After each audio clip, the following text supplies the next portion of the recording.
నమస్తే. ప్రస్తుతం మనతో పాటు ప్రముఖ విశ్లేషకులు ఇమ్మంది రామారావు ఉన్నారు. ఆయనతో మాట్లాడదాం. నమస్తే సార్. నమస్తే మేడం. సార్, తెలంగాణలో పథకాల గురించి ఒక వాదోపవాదాలు జరుగుతుంది. అందులో ముఖ్యంగా ఇప్పుడు పథకాలు అందరికా అర్హులకేనా అని చెప్పేసి సీఎం అంటే కట్టింగ్ మాస్టర్, చీఫ్ మినిస్టర్ కాదు అని చెప్పి ఒక ట్వీట్ పెట్టారు కేటీఆర్. అయితే దీని మీద అందరూ మాట్లాడుతున్నారు. కానీ ఇప్పుడు రేవంత్ రెడ్డి పరిస్థితి ఏంటి సార్? ఎందుకంటే ఒక పక్క బీఆర్ఎస్, ఇంకో పక్క బీజేపీ, సొంత పార్టీ వాళ్ళే ఆయనని తొక్కేయాలని ప్రయత్నాలు, ఇవన్నీ జరుగుతున్నప్పుడు అసలు రేవంత్ రెడ్డి ఈ వ్యూహం నుంచి ఎలా బయటపడాలంటారు?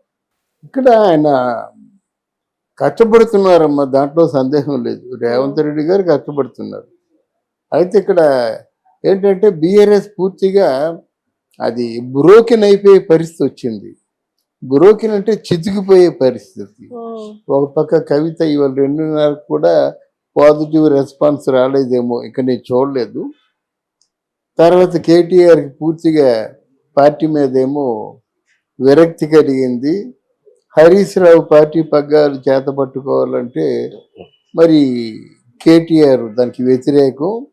కేసీఆర్ ఇచ్చినట్టయితే ఉన్నవాళ్ళు కూడా జారిపోతారేమో అని ఒక అనుమానం, భయభ్రాంతులు అయిపోతున్నారు బీఆర్ఎస్ పార్టీ వాళ్ళు. ఇదే ఎలా ఉంటే బీజేపీ ఇదే అదుననుకొని తన తాలూకు అవైభవాన్ని పెంచుకుందాం అనుకుంటుంది. బీజేపీ ఏం అడిగినప్పుడు కూడా సముఖంగా ఉన్నారు కేంద్రంలో ఉన్న పెద్దలు. ఇక్కడ రేవంత్ రెడ్డి ఇచ్చిన వరాల్ని ఎలా నెరవేర్చుకుంటాడు అన్నటువంటి ఒక ప్రశ్న ఉత్పన్నమైంది. దీన్ని ఆధారం చేసుకొని అటు బీజేపీ, ఇటు బీఆర్ఎస్, సొంత పార్టీలో రేవంత్ రెడ్డి ఎప్పుడు పడిపోతాడా అని ఎదురు చూస్తున్నటువంటి కొంతమంది పార్టీ నాయకులు ఎదురు చూస్తున్నారు. ఈ విషయాన్ని రేవంత్ రెడ్డి కూడా గ్రహించాలి. ఇకపోతే ఇక్కడ రేవంత్ రెడ్డి చేసిన తప్పే ఉందమ్మా. ఇప్పుడు రైతు బంధు ఉంది, అది అర్హులకే ఇవ్వాలి. నాకు 100 ఎకరాలు ఉందమ్మా. 100 ఎకరాలు ఉంటే నా పంట నష్టం కలిగింది, 100 ఎకరాలకి రైతు బంధు ఇవ్వమంటే ఎంతమంది పోతారు? దగ్గర 90 మంది పోతారు రైతులు. అంతే కదా. ఆయన ఒక్కడికే రైతు బంధు ఇచ్చేసినట్టే 100 ఎకరాలు ఉన్నోడికి సహజంగా వాడు ఆర్థిక పుష్టిగా ఉంటాడు కదా, ఆర్థికంగా అంత బాధపడ్డా కదా. 100 ఎకరాలు ఉన్నాడు, 500 ఎకరాలు ఉన్నాడు, ఇలా ఉంటారు కదా వీళ్ళు. ఈ పేర్లతోనో ఎవరి పేరుతోనో అంటే లీగల్గా చట్టాన్ని దొరకకుండా వాళ్ళు విభజించేసుకుంటారు వాళ్ళకు ఉన్నటువంటి 100,000 ఎకరాలని. బయట వాళ్ళకి అందరికీ వాళ్ళకి ఇన్ఫ్లుయెన్స్ ఉండి రైతు బంధు పొందినట్టయితే ఎంతమంది పేద రైతులు పోతారు? అందువల్ల స్క్రూటినైజ్ వాటిని పూర్తిగా దాంట్లో ఉన్న ఎంతవరకు వాస్తవం, ఎంతవరకు డూప్లికేటు, ఎంతవరకు ఫేకు అనేది వాళ్ళు ఆలోచించాలి. ఆలోచించే నిర్ణయం తీసుకోవాలి. ఇది రేవంత్ రెడ్డి జేబీలోంచో లేకపోతే కేసీఆర్ జేబీలోంచో ఇస్తున్న డబ్బు కాదు కదా, ప్రభుత్వ ఖజానా నుంచి తీసిస్తున్న డబ్బు. ప్రభుత్వ ఖజానాలోంచి డబ్బు ఎప్పుడు తీస్తారు? ప్రజలకు ఏదైనా సంక్షేమ కార్యక్రమాలు మంచి చేసి, రోడ్లు, లైట్లు, వైద్యం, విద్య, రేషను, ఇవన్నీ ప్రజలకి నేరుగా అందేవి. అలాగే పేదవాళ్ళకి పెన్షను, ఇట్లాంటి నేరుగా అందే వదిలేసి రైతు బంధు అనేసరికి ఎవరు తక్కువ సన్నకారు రైతులు, వాళ్ళకి ఆదాయం ఎంత? ఒకవేళ అప్పు చేసి పంట వేస్తే పంటను కోల్పోతే వాడి జీవితం ఏమి కావాలి? దానికోసమే కదా రైతు బంధు పుట్టింది. అప్పుడు అంతకుముందు రైతులేమో ఆత్మహత్యలు చేసుకుంటున్నారు. ఆత్మహత్యలు చేసుకునే వారి సంఖ్య బాగా పెరిగిపోయేసరికి అప్పుడు రైతు బంధు మీకు మేము ఉన్నామనే ఉద్దేశంతోనే ఆ పథకం పెట్టడం జరిగింది. దాన్ని స్క్రూటినైజ్ చేస్తా ఉంటాడు. తప్పేంది ఇందులో? తప్పడుకుంటే అది మీ తాలూకు అవివేకం.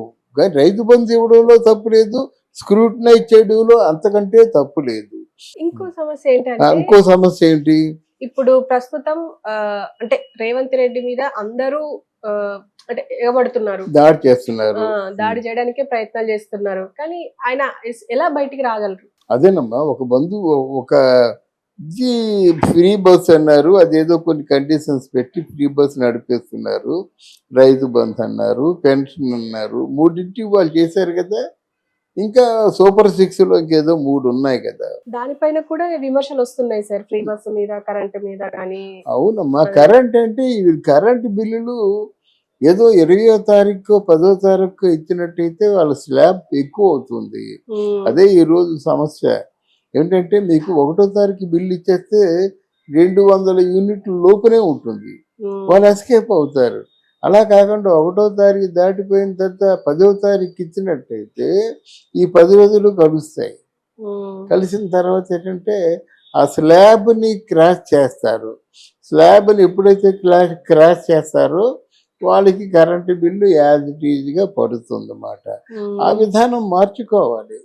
అంటే పేదలకి మీరు హెల్ప్ చేస్తామంటే హెల్ప్ చేయండి, అంతేగాని ఎలాగేంటి హెల్ప్ చేస్తున్నట్టు కనిపించి దోచుకోవడం ఏమిటి, అది కరెక్ట్ కాదు.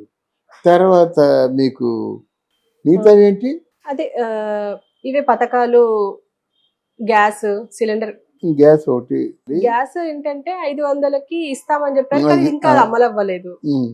అది అంటే వాళ్ళ సూపర్ 6 లో మనకి ముందు పెన్షన్ అనుకుందాం, రైతు బంధు అనుకుందాం, కరెంట్ అనుకుందాం, గ్యాస్ అనుకుందాం. గ్యాస్ కూడా వాళ్ళు ఇస్తారని ప్రకారంగా ఇస్తారు. ఈలోగా మీరు తొందరపడితే ఎలాగ చెప్పండి. అంటే 6 నెలలు అయిపోయింది ఇంకా అమలు అవ్వలేదు అనేసి 6 నెలలు అంటే వీరి బడ్జెట్ సహకరించాలి కదా, వీరి బడ్జెట్ సహకరించాలి. ఈ గ్యాస్లో ఏంటంటే కొంత సెంట్రల్ గవర్నమెంట్ ఏదో రాయితీ ఇస్తుంది, ఆ తర్వాత స్టేట్ గవర్నమెంట్ ఎంతో కొంత అది చేసిన తర్వాతే మనకి గ్యాస్ వస్తుంది. గ్యాస్ కానీ పెట్రోల్ డీజిల్ ఏవైనా వీళ్ళు కొంచెం ఆ పన్ను ఆ ట్యాక్స్ శాతం తగ్గించుకుంటే ఇవ్వడం జరుగుతుంది అన్నమాట. ఇది ఇంకా ఎక్సర్సైజ్ జరుగుతుంది. ఇక్కడ ఏంటంటే పార్టీల్లో మనకి ఈ అంటే రాష్ట్రేతర పార్టీ కేంద్రంలో ఉంటే వచ్చినటువంటి నష్టం ఇదే. ఇప్పుడు మనకు కావలసినటువంటి నిధుల విషయంలో కేంద్రం మనకి మొండి చేయి చూపిస్తుంది. అంటే బీజేపీ పార్టీ కాదు కదా, కాంగ్రెస్ పార్టీ. కాంగ్రెస్ పార్టీ ప్రత్యేకమైన నిధులు వీరికి ఇచ్చే అవకాశం ఉండదు. పైగా ఇక్కడి నుంచి ఏమైనా ఆశిస్తుంది కార్పస్ ఫండ్ని. అంటే పార్టీ నిర్వహణ కోసం అందరూ కార్పస్ ఫండ్ ఇస్తారు, ఏదో వాళ్ళ మధ్య అండర్స్టాండింగ్ ఉంటుంది. అంటే అండర్స్టాండింగ్ ప్రకారంగా ఇచ్చిపోతారు కానీ బట్ ఈ ఒక స్టేట్ని నడిపించేటువంటి ఫండ్స్ రావు ఇక్కడ. అప్పుడు కూడా తెలంగాణ ఎందుకు నష్టపోయిందంటే వీళ్ళు ఆశించిన కేంద్ర నిధులు రాకనే. అది బీఆర్ఎస్ పార్టీ అయినా టీఆర్ఎస్ పార్టీ అయినా మొదటి నుంచి మనకున్న లోపం అదే. అందువల్ల మనకి ఎక్కడ ప్రాబ్లం వస్తుందంటే అక్కడ బీజేపీ ఇతర పార్టీలకి ఎవరు వాళ్ళు అంతగా హెల్ప్ చేయరు. ఇవన్నీ ఆయన ఆలోచించుకొని ఇవ్వాలి కానీ ఒక్క మాటతో రేవంత్ రెడ్డిని పడగొడదాం అనుకుంటే కాదు. అంటే రేవంత్ రెడ్డి దుడుగ్గా హామీలు ఇచ్చేశాడు, దానికి కష్టసాధ్యం అవుతుంది. ఏదైనప్పుడు కూడా ఎంతవరకు చేస్తాడనేది ఆలోచించకుండా మాట్లాడితే నువ్వు దిగిపో, నువ్వు రాజీనామా ఇచ్చేసేయి, నువ్వు ఉండొద్దు, ఇలాంటి మాటలు మాట్లాడు. అది సమస్యకు పరిష్కారం కాదు. దిగిపోతే ఈ సమస్య పరిష్కారం అయిపోతుందా? మూలాలు ఎక్కడున్నాయి? మన కాంగ్రెస్ ప్రభుత్వం, అక్కడ కేంద్రంలో ఉన్నది బీజేపీ. వీళ్ళు కష్టసుఖాలు చెప్పుకున్నట్టయితే వింటారు, ఊరుకుంటారు అంతే. రాజకీయాలు ఎప్పుడు అలాగే ఉంటాయి. అందువల్ల ఇది రేవంత్ రెడ్డిని నిందించడం, రేవంత్ రెడ్డి మీద ముప్పేట దాడి చేయడం, ఇవన్నీ కూడా విచక్షణారహితం అని నేను అనుకుంటున్నాను. అంటే ఎలా అంటే ఇప్పుడు ఇంత 2 పార్టీలు బయటవి, సొంత పార్టీ నుంచి ఆయనకు అపోజిషన్ ఉన్నట్టే లెక్క ఉన్నది. అసలు ఈ దాడుల నుంచి ఎలా తప్పించుకోగలరంటారు? ఎంతవరకు వచ్చాడు కదా ఆయన, ముఖ్యమంత్రి అవ్వకుండానే అడ్డుకున్నారు. కేవలం రాహుల్ గాంధీ గారి తాలూకు పట్టుదల వల్ల ఆయన ముఖ్యమంత్రి అయ్యాడు. అయిందా? తర్వాత ఏంటంటే పిసిసి ప్రెసిడెంట్ గురించి కూడా గొడవలు జరుగుతున్నాయి, అంతర్గత కలహాలు. ఈయన ఏంటంటే ఇంకెందుకు ఒకరిని రికమెండ్ చేయమంటే ఎవరిని రికమెండ్ చేయమంటే వాళ్ళకి కోపం. ఆ బాధ్యతని కాస్త అధిష్టానానికి విడిచిపెట్టేశాడు.